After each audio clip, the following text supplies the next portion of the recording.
Bonjour, Dongo le conseiller, l'agripreneur et le promoteur agricole. Comme vous le constatez, aujourd'hui nous avons monté cette entreprise pour vous, la KS Agro, qui vous aide bien évidemment à avoir tous les produits que vous cherchez, qui vous aide aussi à créer vos plantations et qui vous donne aussi, qui est aussi dans la production animale, végétale. Voilà, nous sommes en train aussi de mettre en place une unité de transformation du manioc. Pour vous dire que nous allons vous servir dans le manioc, dans tout ce que vous allez dériver du manioc que vous connaissez.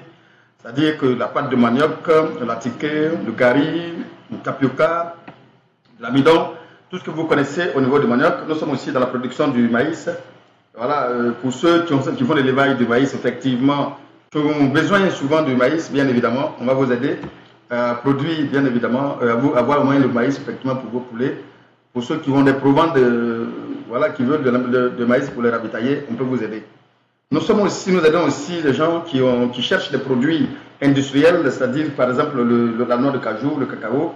Avec nos contacts, nous allons vraiment vous aider aussi également, bien évidemment, à avoir tous ces produits-là. Je vais de nous contacter. La société KS Agro va vraiment s'atteler à vous aider, à travailler avec vous pour pouvoir avoir tout ce que vous cherchez.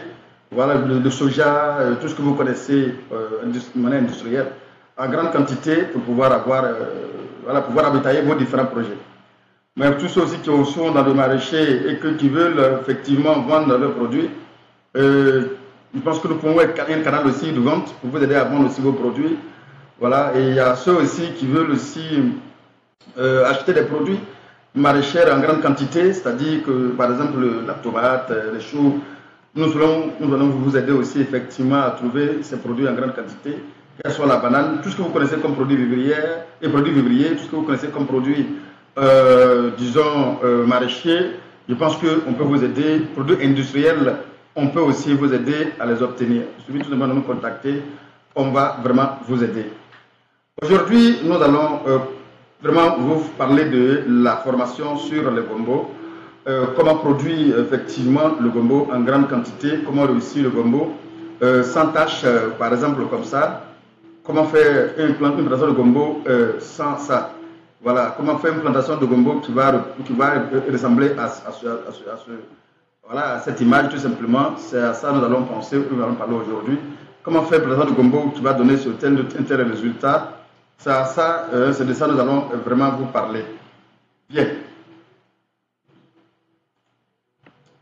Alors voici, comme je l'ai dit, de manière exceptionnelle, cette formation que je vais vous donner.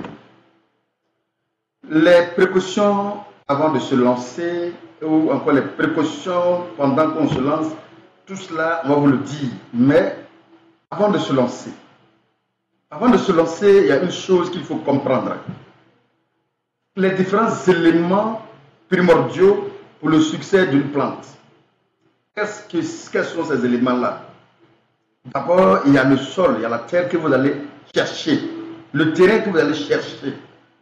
Les conditions de ce terrain, vous connaissez déjà, on a déjà beaucoup parlé de ça dans les autres vidéos, c'est-à-dire que l'accessibilité de ce terrain, c'est-à-dire que ce terrain doit être vraiment accessible, vous pouvez entrer et sortir facilement. Tout le monde le sait aujourd'hui, on en a tellement parlé. Et l'accessibilité, pourquoi? À cause aussi des produits que nous allons envoyer sur la parcelle qui vont alimenter nos cultures. C'est très important dans cette vidéo, encore dans cette formation, de respecter à l'aise ce que vous dites. Parce qu'il y a une chose que vous devrez comprendre. Le schéma, disons, de la vie de la plante ou bien de l'alimentation de la plante doit être respecté. Je vous dis n'importe quoi pour le moment, je vais vous développer ça par la suite. Si au semis, la plante a besoin d'un certain nombre de quantités d'éléments minéraux pour sa survie, et que cette quantité-là n'est pas là pendant qu'on plante la plante, bien effectivement, et la plante ne va pas sortir comme rapidement et grandir rapidement. Si 15 jours après, la plante doit obtenir une quantité d'alimentation, et que cette plante n'a pas été alimentée, bien évidemment, la plante va accuser encore une autre retard. Si 30 jours après, une plante doit avoir encore une alimentation, et que cette alimentation n'a pas été apportée, cette plante encore va accuser un autre héritage. Alors, c'est pourquoi il est important d'avoir une parcelle accessible pour éviter que lorsque, par exemple, on doit apporter tous les éléments dont la plante aura besoin pour sa croissance et son développement, pour éviter que pendant qu'on est en train de les envoyer, on ait un obstacle. Par exemple, pendant qu'on a le camion qui doit apporter les engrais, les produits qu'il faut pour la culture, sur la parcelle, si il y a un obstacle sur la route et qu'on n'a pas pu les acheminer, sachant que le besoin de la plante se fait manifester depuis lors, bien évidemment, vous venez de busiller le schéma technique de l'alimentation de cette plante-là. Et là, bien évidemment, on vient d'accuser déjà des retards. Ce retard-là va jouer nettement sur la croissance et la production de la culture. Je vous ai dit, c'est une course entre les parasites et le producteur. Entre les parasites et le producteur, ils sont en train de faire une course. Pourquoi? Parce que dès l'instant que la plante traîne dans sa croissance, je vous ai dit que lorsque la plante naît, quand la plante sort de la terre, immédiatement cette plante-là sort avec ses parasites. Au contact de la terre étant donné que cette terre-là a des microbes, a des bactéries, a des champignons, effectivement, les feuilles, ces bactéries vont rester sur les feuilles.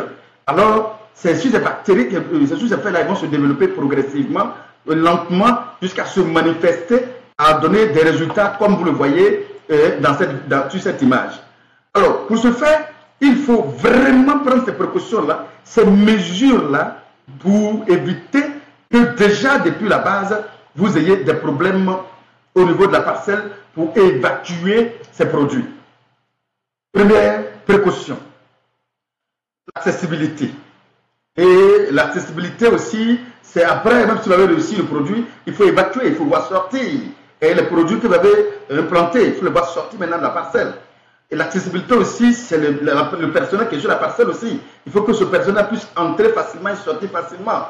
Il faut qu'on puisse entrer sur la parcelle à tout moment de l'année. Voilà, facilement, avec les engins, avec une voiture, quel que soit ce qu'il faut, vous l'avez. Voilà, c'est très important au niveau d'accessibilité. Au niveau du point d'eau permanent, c'est très important. Il faut aussi avoir un point d'eau permanent. Un point d'eau permanent, c'est très important parce que je vous ai dit que la plante a ses besoins physiologiques. Et ces besoins-là, il faut les apporter quand elle en a besoin. On n'accorde pas quand la plante a manifesté, par exemple, le désir de boire l'eau, et que du coup, sa condition physiologique va changer. La plante va développer un certain nombre de survie, de conditions de survie. Quand tu apportes l'eau par la suite, et cette plante-là ne va vraiment pas l'absorber correctement, ou c'est déjà tout un retard, et du coup, ça a fait que cette plante ne peut pas vraiment profiter de cette eau-là. C'est très important. Donc, il faut que vous ayez un point d'eau permanent, de sorte que s'il y a un souci d'eau à une période bien donnée, ça veut dire que supposons que ma plante doit être alimentée en eau chaque 3 jours. Donc, au-delà de 3 jours, il y a un problème déjà. N'oublie pas, nous ne sommes pas en train de faire des cultures itinérantes, nous sommes en train de faire une culture intensive. C'est-à-dire que nous sommes en train de faire une production de gombo à grande échelle pour faire fortune. Donc, on n'oublie pas que ce n'est pas la même chose comme ce que nous voyons sur le parcelle de nos parents. Ce n'est pas la même chose. C'est très différent parce qu'ici, ça c'est ton projet, ça c'est une industrie, ça c'est une entreprise en train de créer. C'est différent de celui qui a planté sa parcelle tranquillement au champ et c'est le climat qui lui donne tout ce que la plante aura besoin. C'est différent. Parce qu'ici, toi, tu veux aller vite pour avoir de l'argent. Donc, c'est très important de ne pas piétiner ces étapes-là. Donc, à chaque étape, il faut respecter. Chaque étape, il faut respecter. Donc, quand la plante va manquer de l'eau, 1 semaine, 2 semaines, bien évidemment, elle ne va pas mourir, certes, mais elle va accuser un retard de croissance, d'où un retard de précocité. Donc, quand la plante a retardé, a accusé tous ces retards-là, n'attend pas grand-chose par la suite. Faisons le calcul simple. On nous dit, par exemple, une plante doit produire 45 jours après. Tu sèmes ça aujourd'hui, 45 jours après, ça doit produire. Donc, du coup, si j'accuse beaucoup de retard de 5 jours, ça veut dire déjà que la plante ne pourra pas produire à 45 jours par la suite. On est d'accord avec ça. Donc, ce qu'il faut comprendre, c'est quoi? C'est que pour que la plante puisse produire réellement à part de 45 jours, il faut forcément que vous respectez le calendrier d'alimentation de la plante, ce qu'on appelle la prophylaxie. Donc, il faut vraiment respecter cela. Si vous ne respectez pas cela, bien évidemment, votre projet qui doit commencer à pas de 45 jours ne va jamais être à 45 jours. Donc, mettez-vous dans la tête que c'est vous qui permettez à la plante de vous donner des résultats. C'est vous qui donnez ce que vous devez donner à la plante pour que cette plante puisse donner des résultats. C'est pareil pour le poulet. Quand on fait l'élevage de poulet, vous le savez tout simplement, quand vous ne respectez pas l'alimentation correcte, bien évidemment, le poulet ne va pas grandir correctement. C'est la même chose au niveau de la plante. Les plantes et l'élevage, ils ont les mêmes problèmes, donc ils ont les mêmes précocités. Donc attention à ne pas piétiner en soi disant que mon père le fait, ma mère le fait. Attention, ici, ce n'est pas mon père le fait. Ici, vous êtes dans votre exploitation, vous êtes dans votre entreprise. Donc ce n'est pas la même chose comme celui qui considère ça comme une culture normale, une culture itinérante, comme on fait chaque année. Très important. Il y a aussi le fait que vous devez respecter le calendrier culturel. Le calendrier culturel, c'est très important lorsque vous voulez faire votre culture. Vous comprenez que, par exemple, moi, je vais faire une culture de gombo, disons, je dirais saisonnière, c'est une culture saisonnière. Une culture saisonnière, c'est une culture tout simplement où vous allez planter votre culture en tenant compte des saisons des pluies. Alors, moi, je sais que je peux mettre un système d'arrosage pointu dans cette plantation, dans cette exploitation. Donc, ce sont les eaux de pluie, c'est sur ça que je compte pour pouvoir effectivement faire des résultats. Les eaux de pluie, je reviens dessus, les eaux de pluie. Alors, je sais que les eaux de pluie, d'abord, je dois le savoir, pas que je sais que, je dois le savoir, à quelle période bien précise il commence réellement à pleuvoir dans la zone où je suis. C'est pourquoi il est bon de mener des enquêtes avant d'installer vos projets. Vous ne pouvez pas aller dans une zone que vous ne maîtrisez pas, et parce que vous voulez faire une culture, vous ne maîtrisez pas la zone, mais vous ne savez pas à quelle période bien précise les pluies arrivent, vous ne connaissez pas la quantité de pluie qui doit verser, qui verse là-bas chaque année, et du coup vous partez rapidement comme ça, jeter un grand projet. Attention, en principe, il y a une période d'enquête, une légère période d'enquête, pour au moins avoir une idée des saisons de pluie et des quantités de pluie qui doivent verser sur la terre chaque année. Parce que la plante de gombo, par exemple, a besoin de 10 000 mm d'eau, effectivement, qui doit descendre chaque année sur la parcelle pour que la plante puisse réussir correctement. Donc, si vous venez sur cette plantation-là, vous venez faire votre culture et que vous venez tout simplement vous jeter sans vérifier tout cela, à quelle période il peut ça pleuvoir et que, par exemple, les pluies commencent avant vous, je vous ai dit que vous avez besoin des pluies de la saison. Donc, si les pluies commencent avant vous et que il y a une pluie qui vient, ne va plus revenir encore, c'est parti. Une deuxième pluie qui vient, ne va plus revenir encore, c'est parti. Une troisième pluie ne va plus revenir, c'est parti. Or, vous avez besoin de la première pluie de la saison à la dernière pluie de la saison, effectivement, pour pouvoir faire grandir votre culture.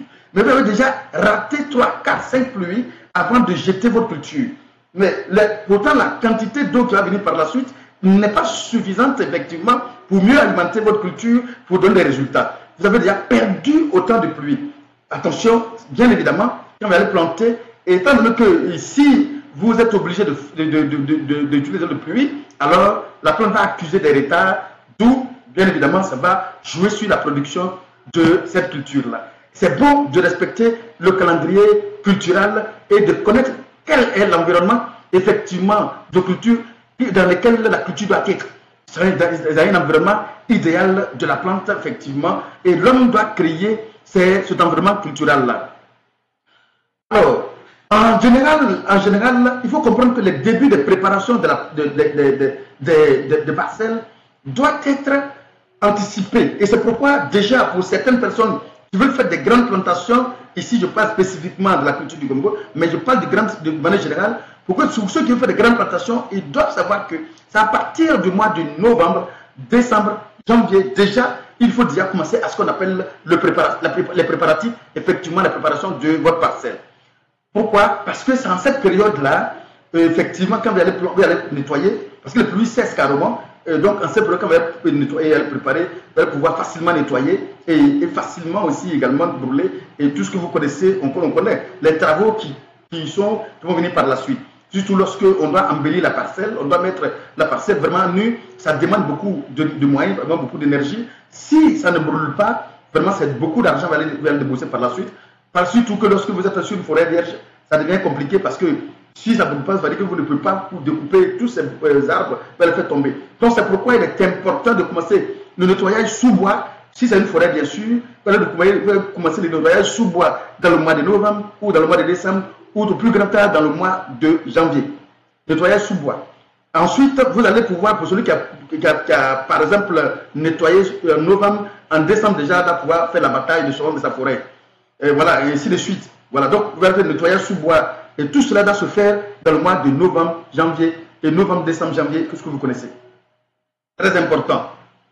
Donc, comme vous avez fait ça déjà, vous allez passer en décembre, janvier, février aussi également, passer maintenant à ce qu'on appelle le brûlage.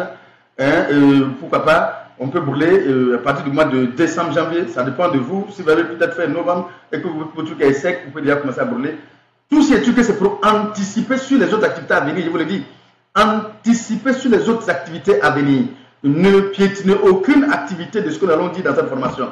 Ne piétinez aucune activité. C'est très important de respecter ces différentes activités qui vont venir. Donc, février, mars, avril, l'endainage, ça dit que vous allez rassembler tout ce qui est morceaux de bois sur la plantation et effectivement, vous allez bien évidemment les brûler et ainsi de suite.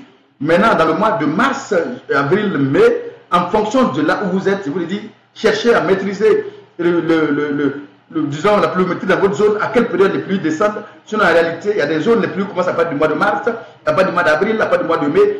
Mais mettez-vous dans la tête que vous, à partir du mois de mars déjà, vous devez être prêt, le terrain doit être prêt. Et les différentes activités à venir ne sont pas encore, on n'a pas encore fini de les citer. Mais en principe, en mars déjà, la parcelle devrait être déjà prête pour recevoir vos semis. Donc, mars, avril, mai, semis de votre gombo. Voici le résumé déjà de ce qu'on appelle précaution qu'il faut vraiment pour pouvoir effectivement réussir votre projet.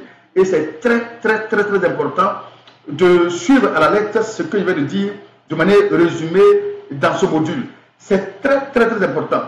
Parce que, mine de rien, tout part du départ. Tout part du départ. Si le départ est mal parti, il est fort probable que pour rattraper, ce n'est pas aussi facile. Ce n'est pas comme une course, un marathon, on dit, c'est pas la course. Non. Ici, ce n'est pas comme marathon. Il faut faire attention. Ici, le point de départ compte beaucoup. Ce n'est pas quelque chose qu'on peut rattraper à coup de route. Il faut faire attention. Il faut faire très attention sur ce point-là. Donc, lorsque vous voulez vous lancer, voici des précautions de manière très ramassée et de manière très ciblée que vous devrez respecter. Une fois que vous respectez ces précautions-là, vous allez voir que déjà, vous mettez la plante dans les meilleures conditions déjà de vie et de survie, de sorte à accélérer la croissance, d'où à accélérer le développement de la plante, ou bien à accélérer la productivité de votre plante. Il est très important de ne pas négliger tout ce que je viens de vous dire sur ce module que je viens de vous dire. Alors, je vais les faire de très courtes vidéos, des modules très courts, pour que vous puissiez attentivement prendre des notes à chaque fois que vous lisez un module. Vous allez prendre des notes et surtout prendre des notes et m'envoyer ça en questionnaire. Comme ça, vous allez pouvoir effectivement comprendre clairement et tout, ça va vous aider réellement à maîtriser et à réussir le projet. Bientôt encore une fois pour la suite de cette formation.